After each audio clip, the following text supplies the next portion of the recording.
मेरे कुछ नहीं समझ लगी।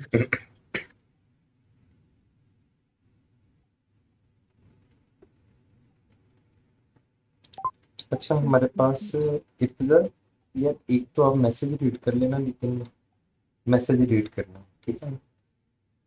नहीं मैं है रीड तो कर रहा हूँ अमित भाई। ओके ओके, चलो इधर कीजिए। मैं इसलिए हर बार पूछ के मैसेज ओपन कर लेता हूँ कि बताएंगे, आगे चले। एक टॉपिक स्टार्ट करते वक्त मुझे भी बता देना, ये ना हो टाइम स्टैम्प कर। जी। इनपुट का लगा दिया था अमित भाई कि नहीं? वो लग गया। जो भी टॉपिक शुक्र है। दोबारा स्टार्ट करें मुझे बताते जाना। जी जी। अब हम नेक्स्ट टॉपिक स्टार्ट करते हैं, which is what is string. Okay, Amit भाई लगा दें टाइप स्ट्रिंग स्ट्रिंग, उसके। ठीक होगा। सो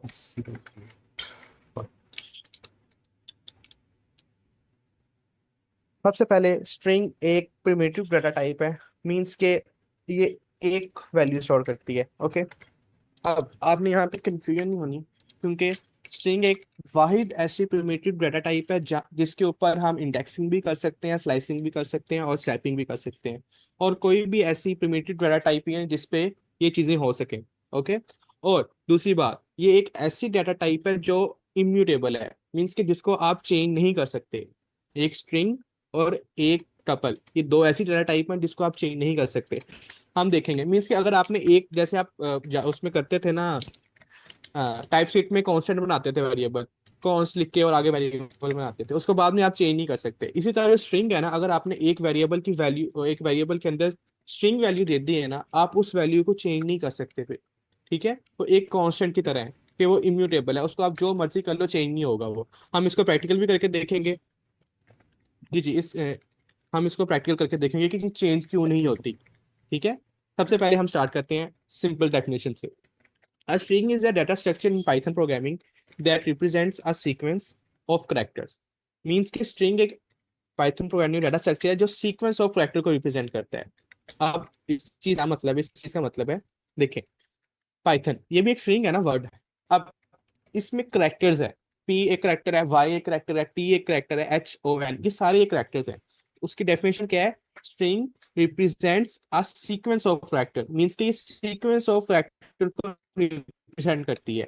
अब यहाँ पे देखिए, इसमें मल्टीपल करेक्टर्स हो गए, तो जहां पे चीज मल्टीपल आ गई वहां पे स्लाइसिंग भी हो सकती है, इंडेक्सिंग भी हो सकती है और स्टेपिंग भी हो सकती है। ठीक है, इसलिए ये सिर्फ इस, आप जो नंबर लिखेंगे, number two one two three होते हैं, तो उस पर ये चीज पॉसिबल नहीं होती। ओके, तो यहाँ पे ये सारी चीजें पॉसिबल है। And it is an immutable data type, कि ये इम्यूटेबल डाटा टाइप है। जब हम फंक्शंस करेंगे तो मैं इस चीज को आपको एक्सप्लेन करूंगा कि इम्यूटेबल कैसे है। Meaning that once you have creating a string you can not change it. जब आपने एक बार स्ट्रिंग बना दी, आप उसके बाद उसको चेंज नहीं कर सकते। सो व्हाट इज स्ट्रिंग का समझ लगी है।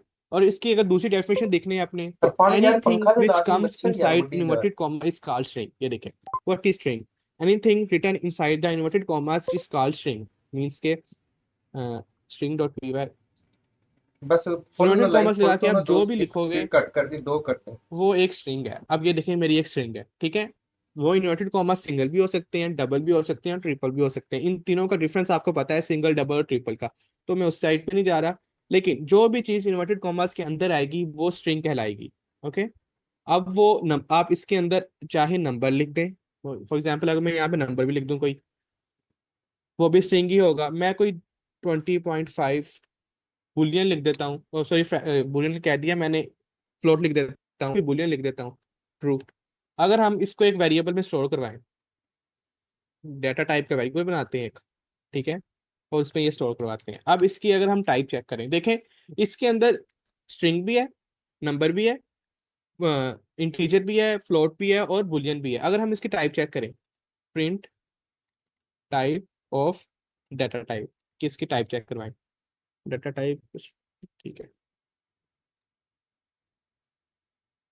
डॉलर से क्या है, main string dot P Y file है, स्ट्रिंग डॉट पी वाई। जी, ये देखें, इसकी टाइप क्या आई है? स्ट्रिंग। क्या एक स्ट्रिंग है ये? बेशक उसमें हर चीज है, मीन्स कि उसमें नंबर भी है, इंटीजर है, लेकिन जो भी चीज इन्वर्टेड कॉमास के अंदर आ गई तो वो आपके लिए स्ट्रिंग ही होगी। अगर मैं इसको हटा के सिर्फ नंबर लिख दूं यहाँ पे, और मैं सिर्फ नंबर लिख देता हूँ, लिखे, तो भी स्ट्रिंग है। अगर मैं ये इन्वर्टेड कॉमास हटा देता हूँ, मैंने इन्वर्टेड कॉमास हटा दिए। अब देखें इसकी टाइप क्या है, अब इसकी टाइप इंटीजर होगी है। ठीक है, तो ये चीज आपको क्लियर होगी कि जो भी चीज इन्वर्टेड कॉमास के अंदर आए वो एक स्ट्रिंग है। अब हम आगे देखते हैं। ये हमने चीज कर ली है। Create a string, string create कैसे क्रिएट करते हैं? Simple, string in Python can be created using single quote, double quote और इवन ट्रिपल कोट। ये आपको चीज पहले ही पता है। Let us use we can define, ये एग्जांपल लिखी हुई है उसी चीज की। ये सिंगल कोट से बनाई हुई है, ये डबल कोट से बनाई हुई है, ये ट्रिपल कोट से स्ट्रिंग बनाई हुई है। ये देखें, सिंगल कोट यूज किया हुआ है, ये डबल कोट यूज किया हुआ है, ये ट्रिपल कोट, और ये ट्रिपल कोट दोबारा यूज किया हुआ है। इस चीज का हमने कल देख लिया था। अब हम जाते हैं स्लाइसिंग इंडेक्सिंग, मीन से इंडेक्सिंग जिसे कहते हैं आप लोग। इसे, इसका टॉपिक का नेम है accessing character in Python string, कि हम स्ट्रिंग के अंदर कैरेक्टर कैसे एक्सेस कर सकते हैं। पाइथन में दो दो टाइप्स की इंडेक्सिंग एग्जिस्ट करती है, एक पॉजिटिव इंडेक्सिंग, एक नेगेटिव इंडेक्सिंग। ठीक है, पॉजिटिव इंडेक्स कहाँ से स्टार्ट होगा? अगर हमारी फॉर एग्जांपल ये स्ट्रिंग है गीक्स और गीक्स, तो जो जीरो पे होगा, जीरो इंडेक्स से हमेशा हमारी इंडेक्सिंग जीरो से स्टार्ट होती है, वन से स्टार्ट नहीं होती, आपने याद रखना है। तो जीरो पे करेक्टर जो होगा वो जी होगा, वन पे ई होगा। मीन्स कि अगर हम इसको प्रैक्टिकली देखें, अब मैं यहाँ पे लिख लेता हूँ उजैर यासिन। ठीक है, तो अगर मुझे एक करेक्टर चाहिए, अब फॉर एग्जांपल अगर मुझे एक करेक्टर चाहिए सिर्फ इसमें से, इस पूरी स्ट्रिंग को नहीं चाहिए मुझे, सिर्फ इसमें से एक करेक्टर चाहिए, तो हम वो कैसे करेंगे? इसको मैं डाटा टाइप से नेम कर लेता हूँ। उसको हम कैसे करेंगे? हम लिखेंगे नेम, जिस वेरिएबल में आपकी स्ट्रिंग स्टोर है वो वेरिएबल लिखेंगे, उसके आगे हम लगाएंगे स्क्वायर ब्रैकेट्स। ठीक है, स्क्वायर ब्रैकेट्स लगा के आपने अब जिस करेक्टर को प्रिंट करवाना है ना, आप ये बात याद रखनी है, करेक्टर को, नोट अ वर्ड, जिस करेक्टर को प्रिंट करवाना है उसका आपने इंडेक्स देना है। अब हमने क्या प्रिंट करवाना था? फॉर एग्जाम्पल मैंने ए प्रिंट करवाना है, तो इसका इंडेक्स क्या होगा? अगर हम काउंटिंग स्टार्ट करें, 0, 1 और 2, 2 इंडेक्स होगा, तो हम यहाँ पे 2 लिखते हैं। देखते हैं क्या आउटपुट आता है। तो CLS करते हैं, और ये देखिए ए आ गया आउटपुट में। मीन्स के आप इंडेक्स के जरिए कोई भी कैरेक्टर प्रिंट करवा सकते हो, यहाँ पे कोई भी कैरेक्टर प्रिंट करवा सकते हो। अच्छा, 6, 6 से देखें क्या आता है। 5 आ गया, ये 6 इंडेक्स पे पड़ा है। तो 10 लिखते हैं, 10 से क्या होता है? N आ गया। अगर आपने इंडेक्स, देखें 10 लास्ट इंडेक्स है हमारा, 10 पे N है। अगर हम इंडेक्स एक हाई दे दें तो आपको एरर आ जाएगा। विच द एरर क्या है? String index out of range, कि आप जो इंडेक्स दे रहे हो वो स्ट्रिंग में एग्जिस्ट नहीं करता। ओके, तो आपने ये ध्यान से देना है कि आप जो इंडेक्स फाइंड करने, जिस करेक्टर को फाइंड करने की कोशिश कर रहे हो वो इंडेक्स एग्जिस्ट भी करता है। अगर आप वो वाला इंडेक्स दोगे जो हमारी स्ट्रिंग में एग्जिस्ट ही नहीं करता, तो आपको एरर आएगा। ठीक है, तो इंडेक्सिंग क्लियर है स्ट्रिंग की। हम ऐसे इसको नेगेटिव भी कर सकते हैं। हमने अगर हम नेगेटिव इंडेक्सिंग दें, फॉर एग्जांपल मैं अगर आई प्रिंट करना चाहता हूँ, ठीक है, तो क्या इंडेक्स होगा? अब नेगेटिव इंडेक्सिंग स्टार्ट होती है -1 से, मीन्स के n-1 पे होगा। मैं -1 देता हूँ पहले, -1। ठीक है, तो देखें क्या प्रिंट होता है। n मीन्स के n-1, फिर आई, क्या आई कहाँ पे होगा? -2।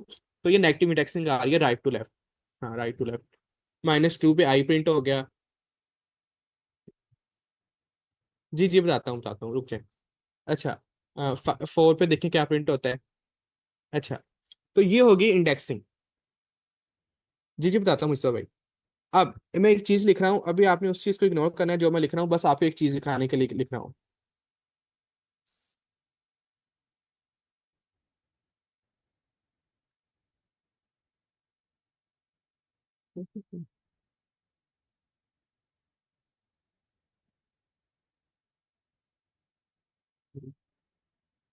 अब देखें, मैंने ना एक फंक्शन लिखा है, जिस फंक्शन से पता क्या होता है, वो हमारे स्ट्रिंग के जो करेक्टर होता है ना उनका इंडेक्स बता देता है, किस इंडेक्स पे कौन सा करेक्टर पड़ता है, क्या कौन सा करेक्टर पड़ता है। ये कैसे वर्क करता है हम आगे जाके इसके बारे में पढ़ेंगे, ये फंक्शन कैसे वर्क करता है। अभी आप बस इसको ऐसे समझ लें, इसमें मैंने लूप भी यूज किया है। अच्छा, इसको आप ऐसे समझ लें कि ये फंक्शन ना हमारे जो स्ट्रिंग होता है ना उसके बता देता है कि कौन सा करेक्टर कौन से इंडेक्स पे पड़ा है। ठीक है, अब देखें, उसने बताया कि 0 पे U पड़ा है, 1 पे Z पड़ा है, 2 पे A, 3 पे I, 4 पे R। अब 5 पे उसने कुछ भी नहीं पढ़ा, 5 पे स्पेस है, मीन्स के 5 पे ये। अब आपसे, आपको यहाँ से क्या पता लगा कि जो स्पेस है वो भी एक इंडेक्स लेती है। अब आपने ये चीज याद रखनी है कि स्पेस, इसलिए मैंने फंक्शन ये यूज किया था कि आपको पता लगे। देखिए उसने 5, अगर वो स्पेस इंडेक्स ना लेती होती तो 5 पे क्या आता? Y, लेकिन उसने 5 पे स्पेस को इंडेक्स दिया। अगर मैं यहाँ पे फॉर एग्जाम्पल अगर देता हूँ मैं स्पेस देता हूँ एक और, अब देखिएगा यहाँ पे एक इंडेक्स और ज्यादा हो जाएगा, 10 के बाद 11 भी आ जाएगा। देखें 11 भी आ गया, नजर आ रहा है? उस पर कोई करेक्टर नहीं पड़ा लेकिन आ गया 11 के, यहाँ पे स्पेस भी एक इंडेक्स ले रही है।